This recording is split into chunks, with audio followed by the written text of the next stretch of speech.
Ito ng simbang gabi. So, congratulations sa lahat ng mga nakumpleto ang simbang gabi. So, once a year lang ito. So, natapos din ninyo. Kaya ramdam ko kanina, no, talagang buhay na buhay kayo. Alert na alert, awake na awake. No? Mukhang handang-handa na talaga sa pagdating ng Panginoon. Di ba? Ngayon, marami na kayong narinig tungkol kay Zacarias. Nakatutok na uli sa kanya ang spotlight ngayon sa ating Ibanghelyo. Ano? At tandang-tanda ko nung huli kong misa na simbang gabi, Zacarias din ang ang gospel that time. At tandang-tanda ko na nagtapos tayo doon sa pagninilay tungkol kay Zacarias nung siya ay na pinatahimik ng Panginoon. No? Pero marami nangyari habang siya nahimik. Kumbaga nag-retreat siya. Maraming nangyari. Oo nga, hindi na siya makapagsalita. Naging pipi muna siya, di ho ba? Pero ang kanyang mga mata at ang kanyang tainga ay bukas at alert pa rin. Marahil nakita niya ng dalawang mata niya at narinig niya ang mga kaganapan. Kaganapan sa buhay sa buhay pagpapanganak kay San Juan Bautista na ang kaniyang anak na minsan niyang pinagdudahan. No? Dahil sa marami siyang nakita ng mga kababalaghan, no? Siguro palagay ko nabukas din ang iyong isip niya. Lumawak ang kanyang pag-unawa sa gawain ng Panginoon. At palagay ko naman ay binago din ang kanyang pananaw. Nang dati-rating nag-aalilangan, ngayon ay buong-buo na ang kanyang pananampalataya. Kaya noong after 9 months at noong tutuliin ng bata at papangalanan siya ng ipapangalan sa kanya, nung isulat niya pangalan na Juan, ang kanyang pangalan, biglang nagbukas ang kanyang bibig at nagsalita ang kanyang dila, no? At ang una niyang binitiwan ay blessed be the Lord. Blessed be the Lord. Kita mo?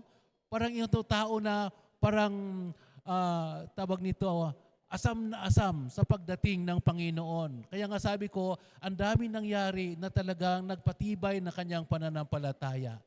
Kaya niya bumalik ang kanyang pananalita, ay kaagad-agad yun ang unang namutawi sa kanyang bibig. Blessed be the Lord. Kaya tingnan po natin yung kanyang awit. Ito'y awitin ni Zacarias, the Canticle of Zacarias. Si Zacarias, na puspos ng Espiritu Santo, ay umawit ng papuri at nagsabi, ang propesiya na tutubusin mo ang inyong bayan ay natupad na. Ayan, kita mo? Naintindihan niya sa mas malaking konteksto ano pala ang papel at misyon ni San Juan Bautista sa kasaysayan ng plano ng Panginoon. That is the fruit of his retreat. Yan po ang maganda sa kanya, no? May sapat na dahilan sina Zacarias at Elizabeth na magpuri at magpasalamat sa Diyos. Ipinagkaloob kay Zacchaeus ang biyaya na umawit ng awit pagpapala, isang natatanging awit na pagtitiwala sa Diyos at umasak sa kaniyang habag. Ibang-iba na talaga siya ngayon, no? Sa Ebanghelyo natin, inaalala ni Zacarias ang pangako ng Diyos sa kanyang bayan. Ayan. Nagsimula kay Abraham at sinariwa naman ito sa panahon ni Haring David. Nabanggit sa unang pagbasa, no?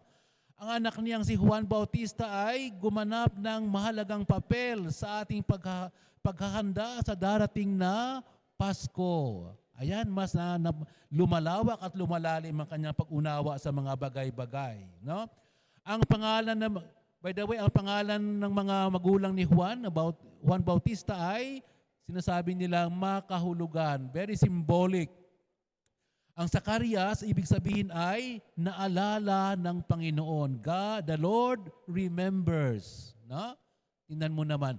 At si Elizabeth naman, ito pala'y sa wikang Hebreo ay El Shiba, na ang kahulugay, ang Diyos ay pangako. God is an oath. No, pagsamahin po natin itong pakahulugan ng kanilang pangalan na kombinasyon ng makahulugang mga pangalan nila, ito ay nagsasaad na ang Diyos ay maibiging Ama.